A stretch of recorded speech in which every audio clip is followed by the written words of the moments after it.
Everyone, thanks for joining us today on the last week in mortgage today. We're going to give it just about 30 to 45 seconds here and let all of you good people roll in. Got a lot of people rolling in right now.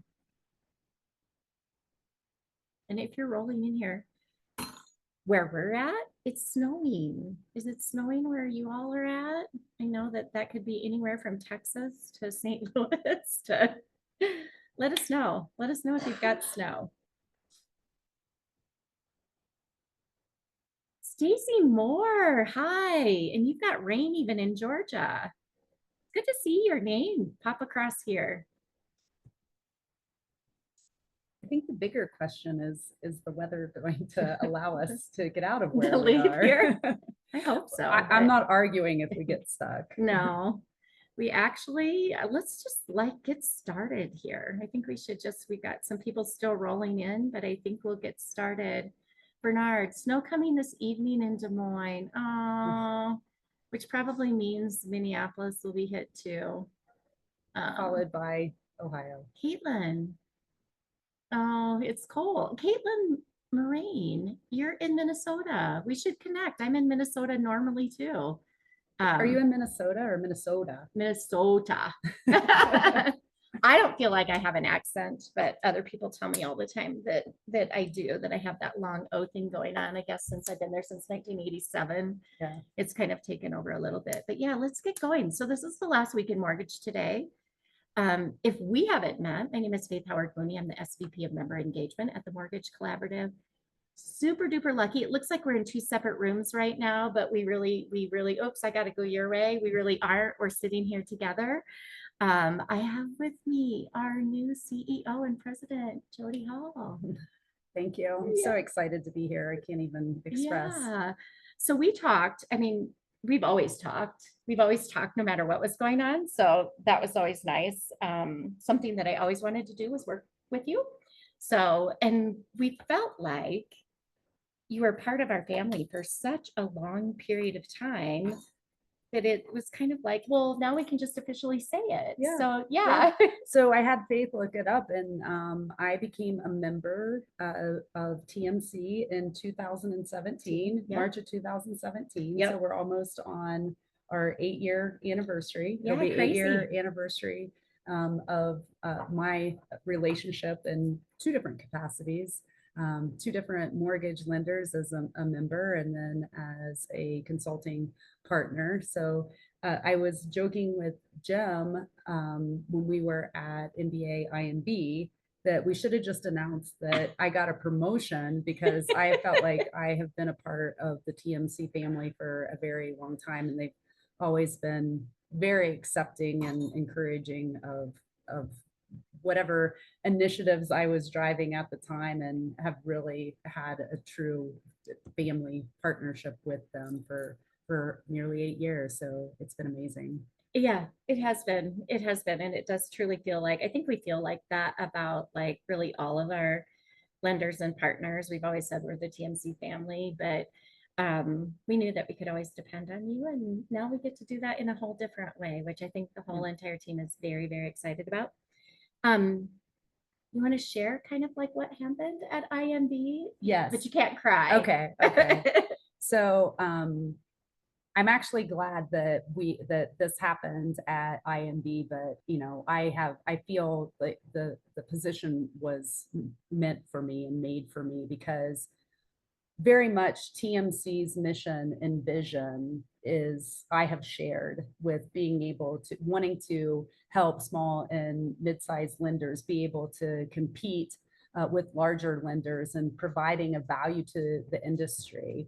And I always have felt like my reputation is everything. And, I'm always like, I am always like, I'm always on the side of caution, to make sure that my reputation and the way that I care for people, and I want everything to be fair and equitable across, companies in business and personal. And I didn't have, and I don't think that most people would ever get to experience what I've experienced the last couple of weeks. Yeah. But the support and the love that has come out of the industry with me in this role has been extremely emotional. And I just am so grateful for each and every one of you for your kind words and support. And, you know, it's a big job, but the team is amazing. And I don't think that we have to, we don't have to change a lot. We just really have to rely on who TMC always has been, and we'll work on bringing that up to speed, like to this day and age. Yeah, with some new initiatives for yeah. sure. But we definitely are extremely excited to move forward, and I really do mean it from the bottom of my heart. Thank you all for your love and support, and now it's time to get busy. Yeah, it is. And she's only been here really officially a This week. is my 7th day. Yeah, 7th day, and we already have things moving forward and going. And so that is greatly, greatly appreciated. We all really love having you here. So yeah, I'm excited. Pretty fun. Are you going to share? Is there, you're at 1 week. Is there anything that you want to share that you really want to do while you're here? So I have to rely on the team a lot because I have been referred to as the human wrecking ball. So, oh, no. So I am cautiously moving things forward, but really the biggest thing that I want to do, and one of the initial pieces that I want to do from a leadership perspective, is really provide value to the partnership and make the partners feel as though they're in an elite class inside of TMC, and find ways to provide value to them, so that it's a no-brainer to be partners. And I also think that that will really drive the benefit to the members. Yeah. So that very much is my focus, because I think that that gives us the ability to have the greatest impact on the industry and really push that mission forward. And I'm a lender. I joke that I'm a recovering lender, but I think like a lender. So I'm always going to be looking out for our members. But I also have that partnership side, and I know that our partners commit a lot to being a part of TMC. Yeah. And so we have to figure out how we can continue to be, we need to cross collaborate, and how do we produce more collaboration between the partners and the lenders, and how do we get our partners collaborating to solve problems for our members. And I'm really excited about that and driving that mission forward. So there'll be a lot more to come at Dallas. If you aren't registered, get your butt registered. We'll see you there. We will be in full cow person attire. When I actually found out that I had been selected for this position on my 50th birthday. Oh. And I had already, because I was going to attend the conference regardless, I went to the local Clippity Clop in Brecksville, Ohio. Give them Clippity a Clop, okay. Clippity Clop is a Western store. So I outfitted myself for my birthday. Oh, wow. So game on. Oh, wow. I guess I have 3 pairs of boots that are sitting waiting to be packed. So that's about as good as I'm gonna get. It's the shoe category. But yeah. So we are, the other thing that we should let you know is we're in Park City, Utah, where it is lightly snowing outside. It's absolutely beautiful. It's a little cold. Yeah, I didn't just join the call like this because this is how I roam around my house. She came back. I am taking it easy with the back related issue, and she came back to the house to do this with us after having been outside in that snow. But we're kind of doing a little bit of talking about new initiatives related to TMC. We're kind of doing a little trial run, I guess I would say, trial run of something that we're looking at maybe bringing more to our network, which are maybe a little bit smaller, more intimate gatherings of people. So there are a number of people with us here kind of talking about a lot of things related to leadership. We're here for the next couple of days, and it has been absolutely fabulous so far. Yeah.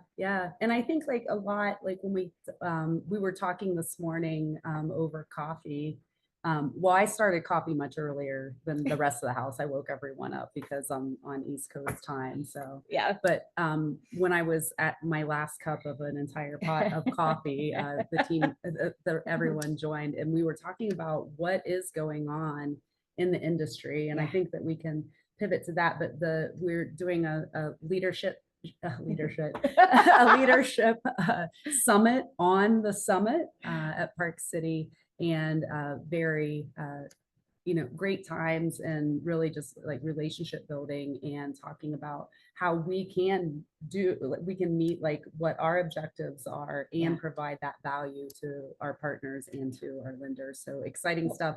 Exciting stuff. And it's kind of like a great time to be together, to be honest with you. So number one, I've got to give a shout out to those of you who are on. There are a number of preferred partners who come to the show religiously every Tuesday. So for those of you who are on, know that I see you every Tuesday. And I love it that you consistently make it here and have comments in there. Same with some of our lender members. So we do see you. We do check on who's with us for the day. But for those of that you are, know that we appreciate you much. But some of the things that we've been talking about are things that have happened and then unhappened and then happened again, maybe in the news, where it's like you're just not quite sure that by Tuesday, where is this topic going to land? But one of the things that we were talking about this morning is the CFPB. So the CFPB at this point, we all know that Rohit Chopra is gone and has been gone for about a week, I guess it was last Saturday, maybe. They have, as of yesterday, I believe it was, there is a new, I'm going to call it director, but I don't know if that's the official term, who has come in. It is not Mr. Besant anymore. They've appointed a new person to come in. And the immediate thing that happened is they've essentially told all workers, do not report to work until what I saw this morning was February 14th, and do not do any of your work. So just by the way, that isn't happening at TMC. Like it will never happen. Everybody, here. I hope you're multitasking. I see you on the call. No, that won't happen. And that actually, I have just from relationships. I had a loan officer call me yesterday that I used to work with, and I woke up to text messages this morning asking what's that going to mean for them. Yeah. And really what I think that it means, and I've had this conversation with some of the members of the network as well, who are here, and also those who I just talked to last week. And for what I told the loan officers is like, well, you're in great shape, because you only lend in 2 states. So you only have to figure out how to play by the rules of 2 states, but you should feel bad for your employers, because we're going to be playing, if the CFPB is gone, each state is going to develop their own requirements. Come in. Yeah. Come we and join us. We have a special guest. Yeah. Come right in here. Come and sit with us. Yeah. So, be part of this conversation. But I do think for lenders like now, especially for IMBs, you're going to be playing by 51 different rules, because each state is going to, and I think that they're going to use it.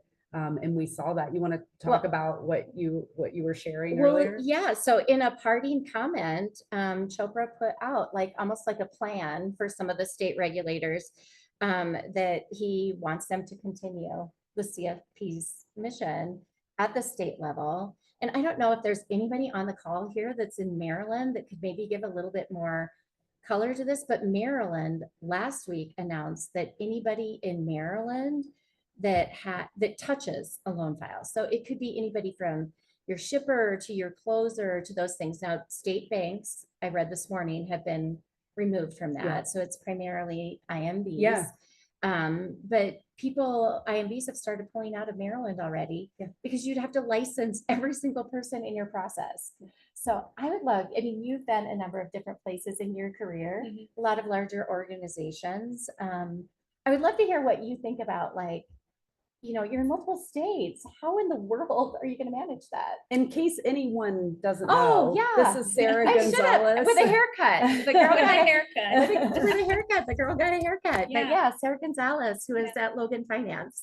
All right. Yeah, no, I mean, we're in 49 states, I think. So, I've obviously sent my notes to my people to say, hey, we probably need to get together on this pretty Yeah. soon.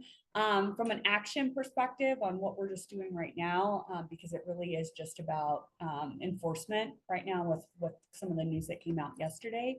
But I do think as we look forward, these are things we have to strongly consider. And this morning we were talking a little bit about this is not just a licensing issue. This can become a tech issue around new requirements of how you actually manufacture your loan and cybersecurity. I mean, think about New York. Does that get blown up in 3 other states? I don't know. I think those are things that you need to start giving some forethought on. And there might be people in your organization that aren't ready yet or don't know yet, but you should be responsible enough to at least ask the question and say, hey, this is probably something we need to get on our radar and maybe meet on at least once a week, just to make sure that we're fully ahead of speed of what's coming, make sure we all understand all the changes. My biggest fear as a lender is that this has happened and we're going to go into a state audit where this has happened. And now all of a sudden, all these extra things that they have now put into place that we didn't really know about, because now they're trying to be more careful as they move forward without having the CFPB oversight or enforcement. That's what worries me. Yeah. Right. Yeah. And then as a collaborative here from a lender perspective, how do we make sure we get our voice out in a group effort to say, hey, I understand you want to move forward, so you can tell me as of today, but you can't be looking back at 12 months of loans or 18 months of loans and saying, hey, we want to make sure these things are in place. Right. And that's what I was going to say from an advocacy perspective. Like if you want to be heard and you felt like you weren't heard, it's time to start calling the states that you work with and auditors that you've had relationships with, and see what they are doing.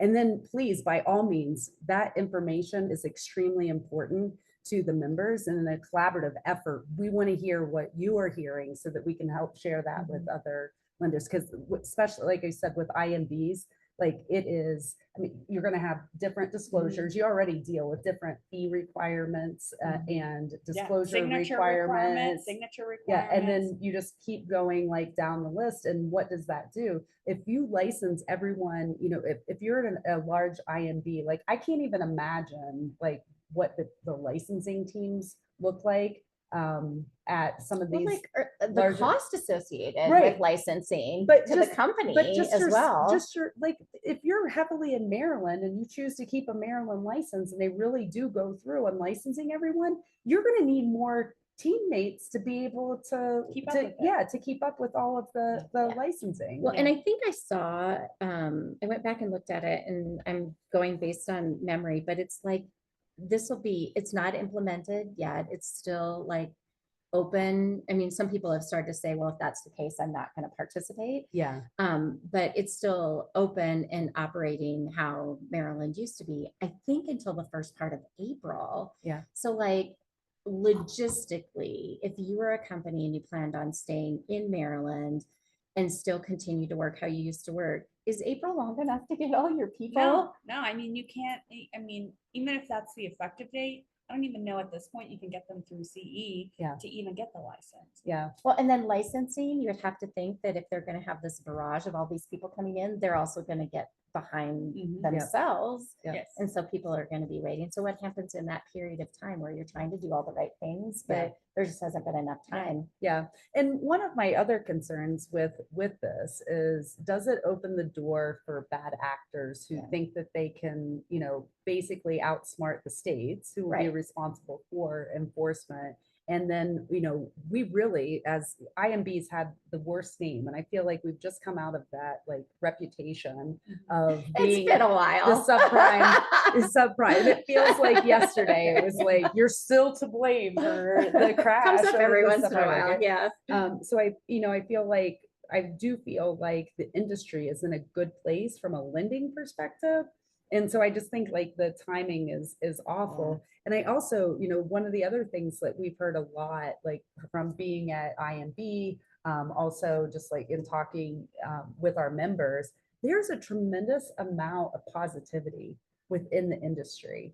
And so you feel like, we were talking to one of the members last night and they're like, we're up huge over January of 2024. And we're really excited because if like rates just like level out, like, yeah, sure, we would all love to get some help on the margin side of things because it would help us out. But like people are out there and they're still buying homes. And we know KP's like 7Ds. And I cannot name all of them without thinking about it. But there is still activity and there's a lot of positive energy around that. And like this is like, is this going to squash like all of the positivity like going forward? So it's tough. Yeah. I don't know, I don't know. Yeah, I think a certain amount of things have happened that for me, it's like, oh, please don't say that. Like Let's layer on CFPB RIP by Elon Musk. It's like, was that really necessary? I It's did like find it ironic that Chopra decided to take to social media on after, yeah. On X. Yeah. Yeah. It's gonna be, I think it's gonna be, an interesting time. I'm not sure if I was one of those employees, would you trust it and stay at home and not work? Or would you find yourself trying? I mean, what would you do? There's nothing for you to work on at this point. The one thing though, that I think that, it's like, I think we're in mortgage. We always think the CFPB, it's all related to mortgage, but it is the Consumer Financial Protection Bureau. Yep. So they don't just Yep. work on the mortgage piece of it. So credit reporting, credit cards. It's like, Yep. if you want to talk about fraud Yep. and bad actors potentially cropping up, Yep. again, I would think that would be a place where maybe you would see more of Yeah. it versus less of it. And then, you think about from the mortgage side of it, they oversee LO comp. And so do we have 51 different rules of LO comp? Like it's different by state. Like how does that play Or does out? everybody just start doing Whatever they want to do. whatever they Well, want to do? So Exactly. My understanding is that some of the main pieces are going back to the original owners. So I think back before 2008, it might have been the Treasury or something along those lines. Oh, that- gotcha. Yeah, so whoever had ownership of those things prior to the CFPB, would take Yeah. ownership, so TRID, all those things. But are they, it's like, okay, well, what level Yeah. of oversight is that going to be? Well- and is anything else going to change? Well, and do outside their of- personnel have the expertise to? Yeah, that's what I'm saying. Yeah, Yeah. I Yeah. mean, to even look at it. So this is way bigger than just, I think the movement itself, I think it's going to put a lot of pressure on not just mortgage lenders, even though that's what we're here to talk about. It's, to your point, it's going to be much more widespread. Yeah, I would love to hear. So we've got a number of people on here today. Hi, Amy. I would love to. Ira's wearing safety goggles from the Wrecking Ball is what he said in there in the comments. Ira, you're so funny, Ira. I would love to hear like what y'all in the audience are thinking, maybe is going to happen. Many other things that are happening. Out there. I always used to find a word of the day that like was a special word Are that you I didn't Pee Wee know what Herman? it was. Remember Pee Wee Herman? Maybe. I'm not sure I want to be that person, but okay. But you did too. It was the word of the day, Word of right? the day? Is that what it was? Yeah. Oh, I'm probably too old to remember that, but I found the quote of the day was posted somewhere.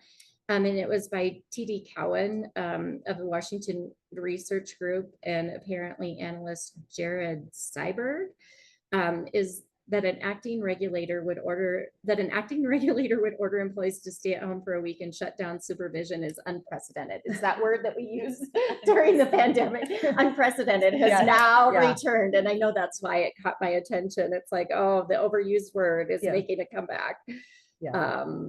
Now, but yeah, I mean, the one other thing on that topic, we were talking this morning about, like, we were talking, Allison Johnson is here as well. And we were sharing horror stories on state audits, and I won't name the state.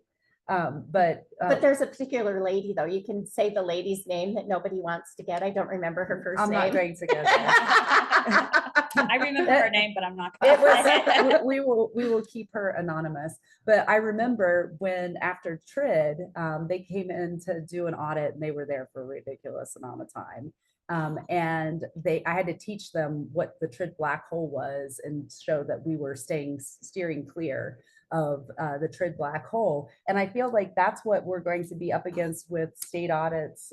If CFPB truly is out and states start making up their own rules, we're going to have to we're going to be telling auditors what their own rules are and what how we interpret it. And so there's like that level that we're going to have to think about as well. And it just is. Well, and is everybody going to interpret it the same way? Correct. Yeah. Correct. It's like, is somebody's interpretation the way that they want it to be at this point? Because there's nobody that's going to check into things. Our not local, but our in-house data nerd, concerned data nerd, is concerned about if lenders still have to report their loan application record for HMDA. Yeah, so that came up this morning on a call with our GC. First and foremost, you should check with your general counsel or your chief compliance officer on the specifics around that. But that was the biggest concern for us. And from a compliance standpoint, does that process change? Yep. I seriously doubt it's going away. It's just a matter of, how's it going to be done, probably on a go-forward basis. So. Yeah, maybe it can be streamlined a little bit so you don't have to guess if you're canceling, withdrawing, or like the origination one, we all got that down. But there's like always this like really long discussion about, am I canceling? Am I withdrawing? So maybe it can be a little bit streamlined, a little bit clearer to the industry. And I also think the data that we get out of that is so valuable. It would really be bad to lose it. Like, I mean, Bernard knows, like we have a lot of other resources that we can get data from, but you're not recording that level of data where you're going to like public records to get the data. So my view is, Bernard, I mean, again, I'm going to ask you to make sure that you're talking to your own legal counsel or compliance officer, but my view is that that's probably the requirement of delivering the data is probably not going to change. It's going to be, do we have 51 ways that we have to deliver the data, or is there one streamlined way, or are they adding anything or taking anything away? Which again, I don't know that we know that answer yet. One streamlined way sounds pretty good. It also would be like really nice. Like I really feel like the government has the data with what what their race and ethnicity are, right? Like, can we not just like crowd source the data? So if a loan officer forgets to ask someone, that it isn't just readily available. So that's going on. In addition to that, I mean, I think I would love it if anybody has like an opinion of like, how dramatically does the landscape of Washington itself change? So last week as well, there were 22 federal leases that were at 22 leases equating to $44.6 million in cost savings that were canceled. They will not disclose the building, so nobody knows what buildings they're in. But we saw some of that happen during COVID when people stopped going into work. What does that do to like the local economy there in DC? It's lunches that people don't eat out anymore. It's people not commuting. It's people wearing their appropriate top and their gym shorts at home while they're working. If they're working, they still have a job. I did do that this morning, by the way. No, I was business on top of my pajama pants, poking a little fun at you. That's a great point. But I do think that it just means that maybe DC becomes a new tech hub. Right. Maybe, because we have seen like all of these like CEOs and founders of large tech organizations that are, working their way into our government somehow. And so maybe it is like an agreement that they're repurposed into technology. And we do see those technology companies bringing back like, or maybe it's even like becomes a sector for like large banks. And then the large banks who are also like coming back, it's like, does DC become the new New York City? Or does it become the new Silicon Valley? Like, I really think that is likely what the move would be, because I mean, if those of you who haven't been to DC lately, like it is so clean and it's such an amazing place to visit with all of the history. But I would hate to see that go by the wayside, and I don't think that I it's don't going think to. anybody will let it. No. My gut reaction was very different from yours. It was, I want to know where those buildings are. Can they be repurposed into housing? Yeah. That was my gut reaction. It's Yeah. like, it's That- like, yeah. there are a lot of housing related issues, Yeah. that people find housing in some of those spots. Now I know that like large industrial buildings are very difficult to convert Yeah. into homes. So that has been hard, but And that yeah. was done in New York City. That was done in New York City after the pandemic. A Yeah. lot of the large office spaces were turned into condos, Yeah. but the cost and being able from a licensing perspective to do it, like a lot of builders were like, it's better for me to start from scratch. it's tear down. Yeah. Tear down and start all over. Can you believe we're at time? I just saw that on the clock. It goes by so fast. I Yeah. feel so lucky. I was telling these ladies earlier today that this has been just such a nice trip because I kind of feel like I'm hanging out with a few of my peeps, and we've had some really great conversations that I know that we will continue to have and share them with you. As things happen and you see things, if you see something that you think that we haven't seen or heard of, we would love to hear from all of you on the audience. Thanks for joining us today. Thanks for the nice comments in the chat. And come back next Tuesday. And at the same registered, time. get Oh. registered for Dallas if you haven't already. And what is the hotel? Because there was some, we want to make sure that you It's book. Lowe's Live. It's not there are two Lowe's very close to each other. So it's Lowe's Live, which is the smaller hotel, which is kind of contradictory to what you may think. So it's Lowe's Live. So also our hotel deadline is the 14th for getting a hotel room. So if you haven't registered, you should register. Oh, it's live at Lowe's. Gotcha, Amy. Yeah, She's we'll get really that. great at correcting me, but yeah. Yeah, Amy, can you drop the link too, just so that everybody has it in there? So while you are ordering flowers on Valentine's Day, make sure that you're also getting your hotel registration done. For TMC, For not your TMC. loved one. Correct. You Correct. can do both. I mean, Bring them with you. Yeah, exactly. Thanks for joining us, everybody. Today we'll be back here Tuesday at the same time. Appreciate you joining us, and thanks, Sarah, for No, happening thank you for here. having me. Oh, Yeah. surprise guest, yay. Yay. Thank you guys. Have a great week. Yeah. Bye.